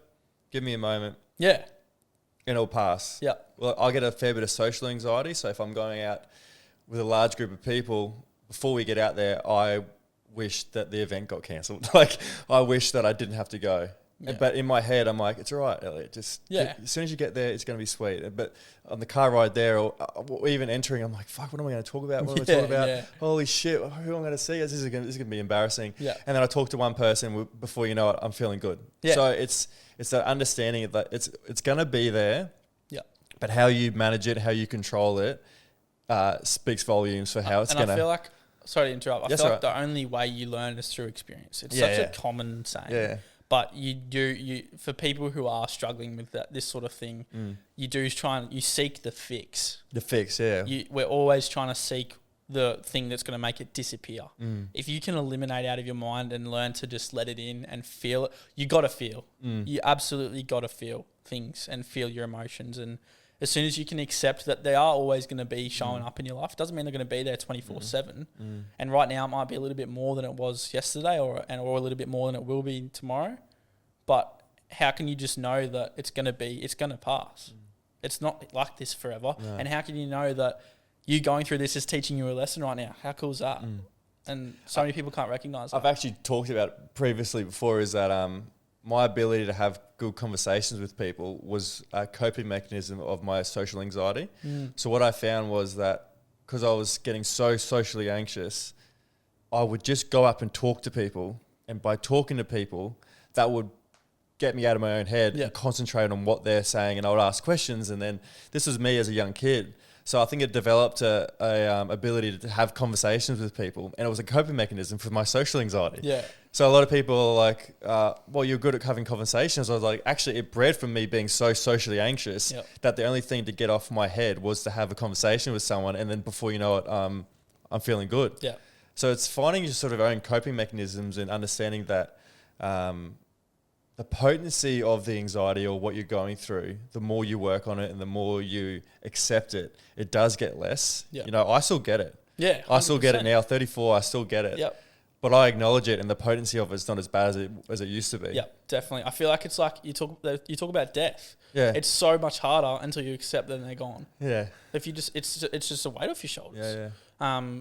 But yeah, once you can, I think that's that power of acceptance in, like we spoke about before, in just knowing that unfortunately, it's always going to be there. Or how about we say fortunately, it's always going to be there. Yeah. Because you get to learn such a powerful lesson every time it comes up. And to change your mindset toward adversity instantly puts you a step closer, to where you want to be as a person. You talked about making that video that you put on your socials and how hard that was. Yep. And at what point did you decide to go public with your story, and why? I was sick of faking, social media. Like, you'd put on this happy face all the time and all that sort of stuff. Like, don't get me wrong, I still struggle with lots of things. Like, especially anxiety is a big thing for me right now. But I love it. It helped me heal. I mean, at the end of the day, I was doing it because I was like, this is the road I want to go down on. I experienced such a traumatic thing in my life where I thought my life wasn't worth living, and I got to that point where I felt like no one wanted me here anymore. I was like, I know there is so many people out there who were in my boat who still don't have the confidence or the ability to speak up. and they will get to the point of thinking their life's not worth living, and I don't want anyone else to have to experience that because I know how lonely it felt. And then so one day I was just like I'm helping people already. Why don't I help them in another way as well by sharing my story? And the response I got was crazy. So to see that impact that it made on people through sharing my story sort of validates the reason why I did it, and that was to show other people that you're not alone. Everyone experiences this thing, even people who seem like they're the happiest person on the planet. Yeah. Because the amount of people, the messages I got saying would have never picked you to be that, go through something like that, purely because of the person I am now and how I show myself in public. And it did exactly what I wanted. And as much as it's difficult, it's like it was so rewarding, and not for the I didn't even really get many sympathy messages. It was more so, thank you, like thank you for this has helped me.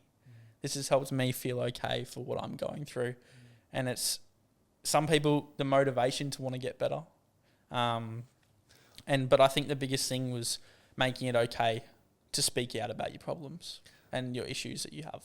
What has it taught you about being vulnerable? That it makes you feel so much lighter. And as I said to you before, every time I've spoken about it, I'm less and less emotional in a sense. It still hits me. Like most of the time when I talk about it, I'm always getting chills. Yeah. Like there's certain parts of that story where I do really, like I think the biggest thing that hits me is how it affected the people I love. And every time I talk about that, I get pretty upset. But if it makes you feel any better, I still have that now, but I use it as motivation. So I used to feel so guilty that my mum and dad moved over from New Zealand with fuck all money, raised 3 boys on minimum wage, and we had the best childhood ever, right? And that's how I was going to repay mum and dad. You know, that was the pain and suffering that I could have caused. Well, I caused already, but imagine the pain and suffering of burying their son, right? And I talk about it, it's still the most uncomfortable thing, my story to talk about, but every time I talk about it, a little piece of shame comes off, a little piece of guilt comes off, a little piece of embarrassment comes off, and it's getting lighter and lighter. But I used to go through this thing where I'll just be sitting watching telly or in the car driving, and then I'll just think, fuck, how could I just do that to mum and dad? Yeah. You know? And now I think, all right, what can I do in my life? What person can I be to make them the proudest, you know? And that goes back to being the best version of yourself. Yeah. What can I, Dad's like, mate, you can do anything you want to do. We'll always be proud of you. We just want you to be happy. All right. And I think about that. I go, all right, well, how can I be the best version? How can I chase my dreams? How can I have a purpose? How can I have my own version of success? And they can tell, like every time they come over, they could always tell, like if Elliot's if he's going well, or if he's sort of in a bit of a rut. Yeah. And Dad says to me now, like he's like, I'm so proud of what you're doing. Yeah. You don't need to be making millions of dollars. You don't need to have a big fancy house. You don't need to be doing all these things. Dad's like, mate, you got that podcast and you're serving a purpose and you're helping people and you've been a better version of yourself. Yeah. Parent, done his job. Exactly. Yeah. And that's where it goes back to looking at it as a blessing and like look at what it's created for you, for yourself in like the adversity that you've gone through, and now you get to share that and help other people work out of a similar, not always going to be similar, but similar in terms of difficult times of their lives to work through that. And I think that's the reason a lot of people do it, and it's the exact same reason I shared my story, because you want to have that impact on other people's lives. But and I love that you to give back and show your dad what you're doing and like what the challenge has done for you and the impact that it's not only have on your own life, but what it has on so many others. Like when I saw and listened to your podcast, it's like why couldn't I have heard this sort of stuff back when I was going through this shit? And I'm like, this is why we do this stuff. This is why we share it, because it helps people who are going through it feel that little bit more okay with what they're feeling, because a lot of people don't feel like it's made to be not okay to feel upset. So, or to be going through a mental health challenge. So these sorts of things are so powerful, and they don't only help that person, they help us. Yeah, like, big time. Like for me sharing my story, and as you said, it releases that little bit of shame, but that coming up is a good thing. It's leaving your body. It's going. You're like, and it doesn't mean it's never going to be fully gone, but it's going to get lighter and lighter and lighter. 100%. And who wouldn't want that at the end of the day? How do you view yourself now compared to how you viewed yourself when you were 15, 16? I'm going to be really honest here and say I'm definitely way more mature, way more in touch with myself. I know what I'm feeling. But definitely doesn't mean I don't experience stuff. And a lot of people probably think, I haven't actually shared this yet, but a lot of people actually probably think that I'm all sorted. I've shared my story. I've gone through it. So I'm fine. Harry's fine. He's good. He's happy. Like, people see me laugh and making jokes at work, and like, out of all the trainers at work, I like to have a lot of energy and stuff like that, and crack jokes, all that sort of thing. And now, obviously, as I said, I've learnt a lot of stuff and how to handle stuff, but I definitely am still struggling. And I own that, because it's okay for me to be struggling, because I'm 21 years old running my own business with these aspirations to be super successful. And that in itself, I have an unhealthy relationship with that I'm currently working on. But on the positive side, I can live with it now. I don't feel like it's unbearable. If this was me at 16, obviously different context, but if this was me at 16 again, and I hadn't learned the things that I learned when I was 16, I'd be doing what I was doing at 16 right now, because I'd feel like I'm not on the right path. I'd feel like I'm not doing enough. I think a big thing for me right now is I'm experiencing a lot of anxiety around a lot of things, like what you just I don't know what we'll do with that, but you just witnessed it out of nowhere. Like, I was looking at my watch because my heart rate starts to go up. I thought you had to get out of here. No, I was like, holy shit! Like, my heart rate's at 115, and I'm just sitting down having a chat. And out of nowhere, that happened. And for another example for you, I was driving the other day and I started hyperventilating out of nowhere.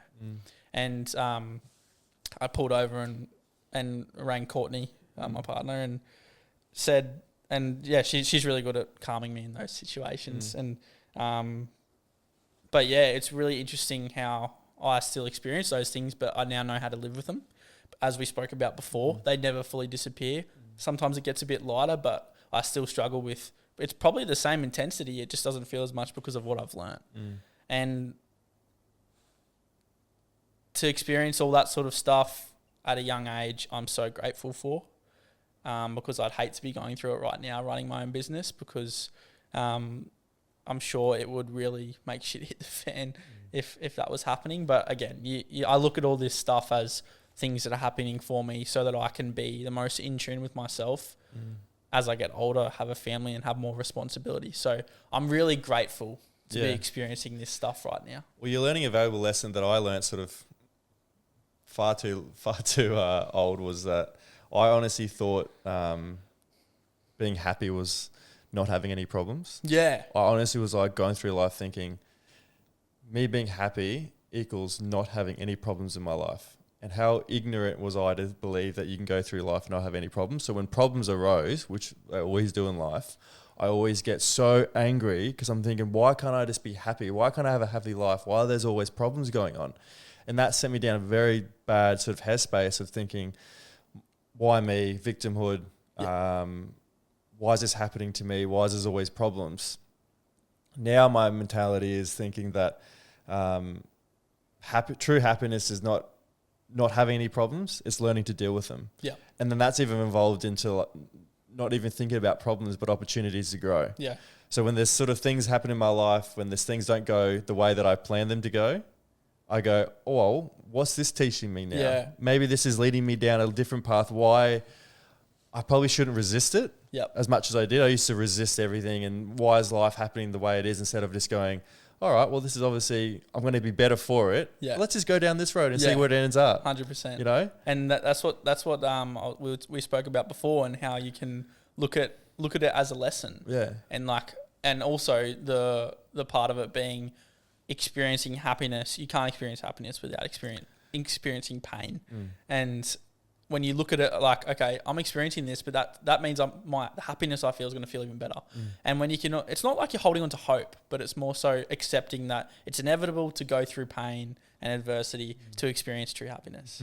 And I feel like when people can come to terms with that, it makes life a lot easier. And it's like what we spoke about before, acceptance. Yeah, absolutely. What's your biggest misconception about mental health you see today, especially with young men? What I said before about just because we're young, you haven't experienced life. This isn't real. Like, you're not depressed. And it grinds my gears, boils my blood that when people say that. I still hear it. You do, I still hear it, and you hear about it, at footy clubs and stuff like that. They're super hard on you, even though it's just junior footy and stuff like that. But wait till you have a mortgage, wait till you have a full time, wait till you have this. That's real pain. You're just like, all right, well, exactly. But like, how am I supposed to learn to handle that if I can't even handle these small things? And it's like, okay, as you said, everyone's experiencing life for the first time, and at 15, 16, or even younger, you are even more raw and have. That's the actual issue. They say you don't have life experience. That's the issue. That's why you experience this pain. And that's where people forget, okay, this 16-year-old hasn't experienced this before, so it's going to feel heavy. It's going to feel like the real fucking thing. It's going to fucking hurt, and it's going to feel like the world's ending. And just because they're young, it doesn't matter. They haven't experienced the pain that I've felt or the magnitude of my problems. And that's what people who are older, who are probably a little bit, haven't even done the work themselves, to be honest, and they neglect these young men and how they're feeling. And that's what ends up bringing in them not speaking, because they're made to feel that they're not supposed to. You're not supposed to feel like this because you're 16, you're young, you haven't experienced anything. It's interesting because I'll forward you on to Gabor Mate, because he says a lot about this stuff. He talks about as parents, a lot of the time when there's sort of, they try to protect you from certain things in life. They're trying to hide sort of negativity or, dramas, or trying to protect you from the dangers of life sometimes. And they try to hide things from you. And he says, don't do that. Don't lie to your kids, because they'll see it. You may not think that they do, but they can see the truth when you go home. And he said the best thing you do is don't hide that from your kids.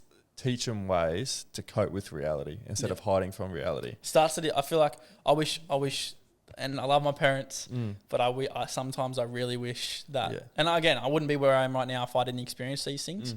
But like we spoke about before, and what we can do, how we can try and make our kids have the most peaceful life we can, is to teach them the real stuff from a young age and give it to them real but gently. I think when we're talking in terms of young. Yeah, because like, if you don't teach them, the correct tools and ways and strategies to cope with reality,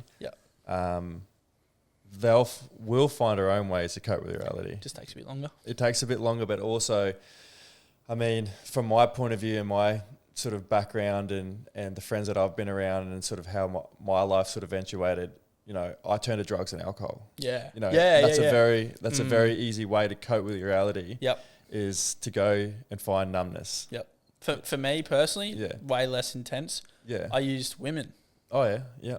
Well, like the validation that they gave me, and it's like, obviously it's not as extreme as drug and alcohol sort of stuff, but that's what happens. The same symptom. We're looking to numb it somewhere else, and then that makes it, you dig yourself a deeper hole there, don't you? Yeah, you do. For sure. Couple more questions, mate. Sounds good. What does a mentally healthy life look like for you? To be able to cope with emotions. And like mate, I'm leaps and bounds from where I was. I used to put my life on pause. Like, for example, I'd stop going to school because I couldn't handle my emotions. So to be able, especially now, it being more important, owning my own business, to be able to learn to cope, it just brings me so much peace. Like, you go through this stuff, and when you accept that it's going to happen, you learn more from it because you're not forcing yourself to not feel it. And now that I allow myself to feel these things, I learn more from them because I'm listening. And and it's not that you have to look into it a lot, but for me personally, I love to, because I like to learn why I'm doing it and why certain things have happened, just so I can be the best, like we spoke about, the best version of myself that I can be, so that I can bring so much value and happiness to other people's lives, because it's not that we rely on that, but to be able to do that's pretty cool if you can be happy yourself and experience, still go through all the things you need to, but then also bring a lot of joy to other people purely just because you know how to handle your own shit. It's amazing to see how in tune you are with your own self, and it's just going to get, I guess, Yeah, I stronger. appreciate It's that. going to get real stronger. If you go back and speak to that Harry on that day that he almost didn't make it, with everything you know now, what would you say to him?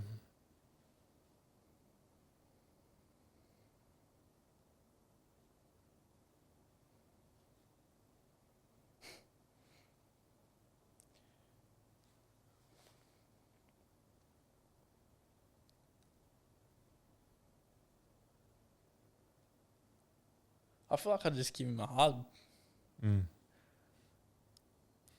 Back then I felt, because I was acting and putting on this brave face, no one checked in on me. And that's the danger of not being able to speak out. And that's why we encourage people to speak out. But, mate, I think I just needed a fucking hug, to be honest. And to know that I'm here, bro. I gotcha. Like to be able to say now, if I'm going back, I'm like, look at where you're going to be. Look at the life you're getting to live. And my dad actually brought this up with me two nights ago. We had a really good conversation, and I've been having lots of deep conversations with my parents lately. But he actually said, mate, take a step back and look at all the positives in your life right now and compare it to the negatives. And I'm like, holy shit. Like, I just bought a new car. I got a beautiful sausage dog. Don't pay rent. Run my own business. And I've got all these people coming to me for help.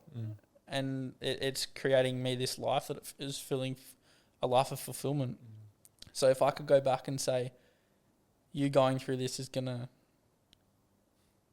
make you just help you live this life full of fulfillment, but also teach you lessons that you can teach other people. At 16, you probably don't. Obviously in that... He would have told you to shut the shut fuck up. the fuck up, bro. Yeah, but I mean, that's getting really literal there. But yeah, mate, I think to know that I wasn't alone. Yeah. Like, that's why I said to you before, if I had a podcast like this that I could have listened to when I was 16, or even been made aware of it, and even just hearing other people's stories. I didn't hear anything about anyone else struggling back then. I was like, it's just me. All these people are so happy. And you look around, probably half of those people were probably going through something that same day. 100%. And it's so upsetting that it is like that. But that's the harsh reality. But now, as mental health's a massive thing right now in the world. And I'm so glad, because it's creating so much awareness around it. Because, yeah, it's fucked up how many people feel like their lives aren't worth living. Yeah, it's sad that there's so many people in the same boat. Yeah. But I think it's even more sad that no one talks about it. Exactly. You know? Yeah. And I think... And that's where I say, like, like you're probably the same. You wish you had it back then.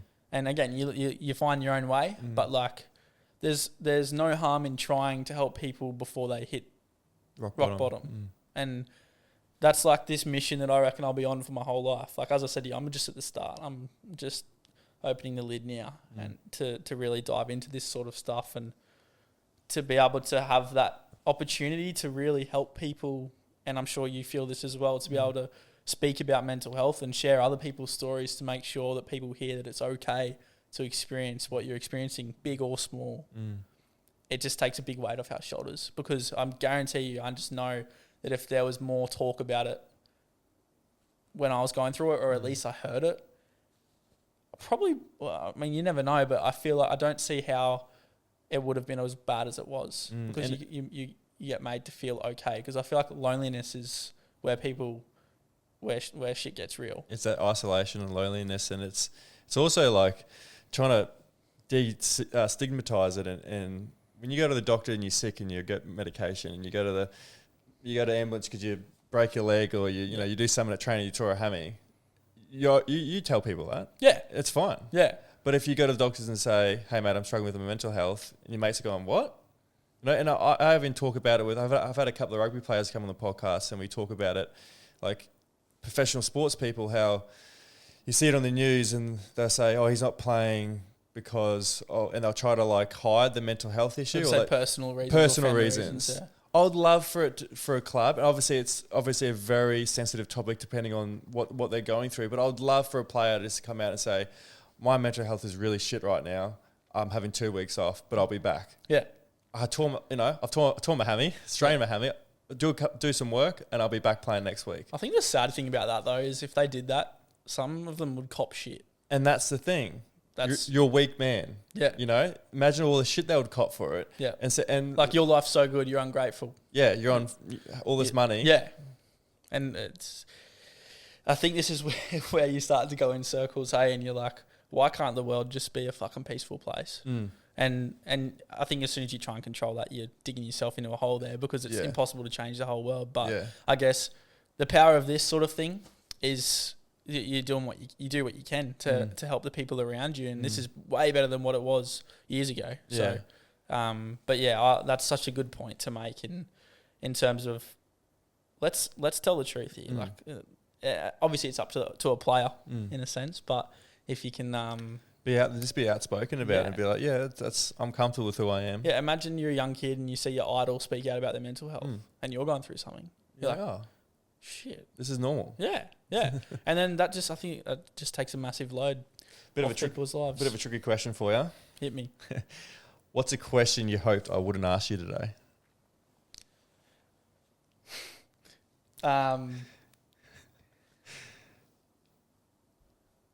The question that I always get stumped on is that one about what would you tell yourself? I wouldn't say I wouldn't want you to ask me, but I get stumped on it. What would you tell Harry back then? Yeah. Yeah. And I think me talking about me now is something I haven't done yet. So that's that, and I feel good talking about it. Like I feel you feel lighter, but I always seem to get stumped on what would I tell myself. Because it's hard to pinpoint something you would say that would make a difference at that time. Because you think about how closed off I was. I don't think there's anything that I could have told myself back then. And that's why I said just a hug. Yeah. Like, you think about it, hey, and it's like... you think, maybe I'd love just to know that everything would have been okay. Yeah. Like, everything is going to be okay. Yeah, and I think you talk about keeping it real as well. And it starts with that. Because if you're not keeping it real, that's when it gets too hard to be real. Because sometimes those people are just holding on to all this... People who are going through those things they're going to be so closed off to everything. And if you're trying to keep it real with them, you're probably going to make it worse. Because they're going to be like, oh my God, I'm so far behind. And it's going to feel so much more intense about it all. So I feel like that's where it comes into keeping it real early and being able to teach the lessons at an earlier point so we don't hit the bottom. I know you've got still some intense emotions and feelings from that day. But do you feel proud of yourself? Fucking oath. You do? Yeah. Good. Because I've purely let go of the fact that I was young, and for a long time I was like, I can't share that. I was just young and sad, going through learning about my life. And for me to overcome that and then see the impact that it's made and the amount of other people that are currently struggling that I actually personally know because their parents have reached out to me, and it's like, this is a real thing. And these things, if aren't attended, when these kids get older, if they don't do it now, they'll do it when they're older. And it's like, I've played my part, and I am playing my part, and that's me being proud of me speaking about it. But in terms of me being proud of overcoming it, how can you not? And the lessons I've learnt, and just created a better relationship with the people around me and myself, life's so much more peaceful. Obviously, we're always craving a peaceful life, but for it to be in terms of being able to just live with things that come up and cope with intense emotions, I can't not be proud of that because of how I was thinking in those moments, like we just said. Like if someone was to try and talk to us and tell us something, like fuck up, nothing can help me right now. And that's that thing about when people are listening to this, and I often mention peace as well. I think a lot of people associate peace with an easy life or a simple life or a happy life. But peace doesn't mean any of that. Peace in the chaos. Peace in the chaos. You know, when things are happening, when there's bad things happening, you know, you still find peace in when the shit's hit the fan. That's true peace. Yeah. Because if you're seeking peace, where it's just like, you know, you're meditating and you just hear all this, like you're just floating on a leaf or something like that, or floating in the clouds, that's not peace. Peace in life is when you can find peace in the chaos, and because it's inevitable that we go through these things, and if you're trying to force yourself not to, it makes it harder. You mentioned that before, how you had, you know, people that you know, their parents are sort of reaching out to you. Finally, what's your message to a person listening right now who feels like they can't go on?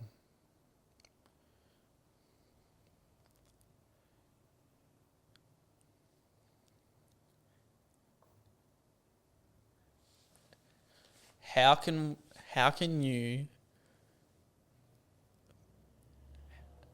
It's like, look at this stuff as a lesson. Don't look at this as something that's out to get you and out to make your life horrible, like the universe is trying to ruin you. This is happening to teach you something.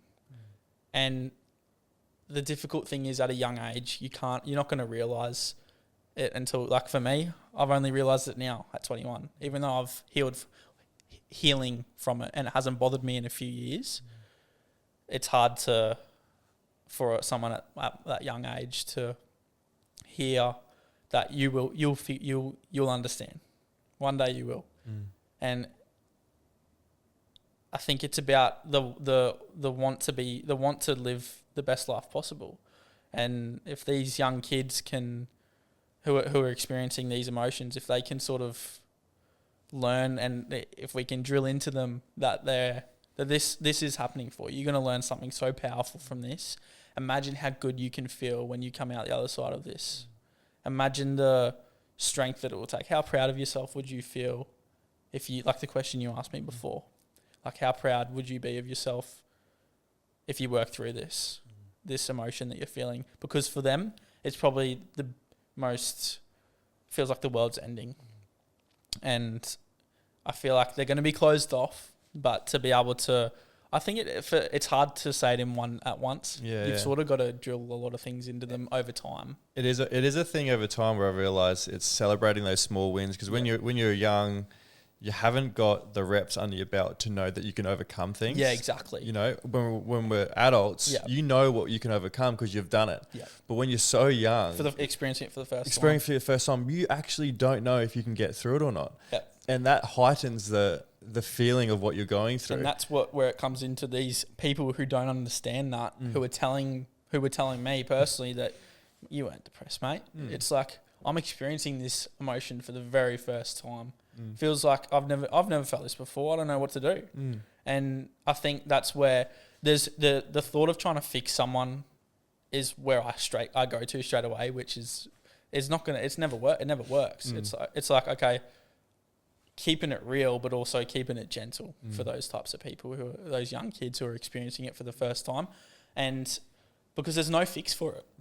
You fix it through experience. They fix it through experience, or they at least learn to live with it through experience. And I think just the power of assumption, the hurt that assumption can cause is another thing as well. Where if you just assume that some kid's fine because they're rocking up with a smile on their face every day, then they don't have anything going on, because that was me. And has that allowed you to sort of connect more with your friends and family, knowing that a smile on a face doesn't actually mean a smile on the inside? 100%. I'm annoying about it. Are you? Yeah. I just feel like, I don't know why, but I feel like I have good, I can sort of read the room and sense if someone's off, even if they're sort of showing it, that they are, like they're trying to act okay. But yeah, it's definitely improved that aspect of even understanding not only my family, but my clients, like conversations stem from our sessions just purely because they're not being themselves in a way. Yeah. So it's taught me to pick up on other people's little things that they do that indicate that they're off. Yeah, you see the signs. Yeah. So I think, but for the young kids, 16, 17, it's so hard. Yeah, because as you said, you're experiencing it for the first time, but they've got to, and to have the right people telling them the right things, telling them you're gonna come out of this. You're experiencing this for a good reason. This isn't because you've done something wrong. You're experiencing this because you're strong enough to experiencing it, and it's happening for you, so that you can experience it again in the future, but overcome it, and then teach other people how to overcome it. That's it. You're making them feel seen and heard too, which is massively important. For sure.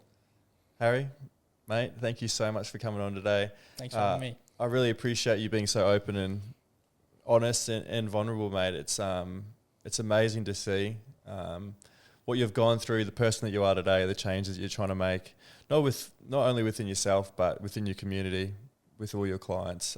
You're doing wonderful things, and it's just going to get better in the future, mate. Yeah, I'm so excited, mate. I appreciate you coming on and letting me get this experience. It's cool to be able to talk about this sort of thing. So appreciate it, mate. It's been awesome. Thanks so much. Thanks, brother. All good. Thanks so much for listening to another episode of Mind Your Head. If you'd like to support the show, be sure to subscribe to us on Apple Podcasts, Spotify, YouTube, wherever you listen to your podcasts. It really supports the show and helps others discover us. Don't forget to join us on Instagram and TikTok at mindyourhead.podcast.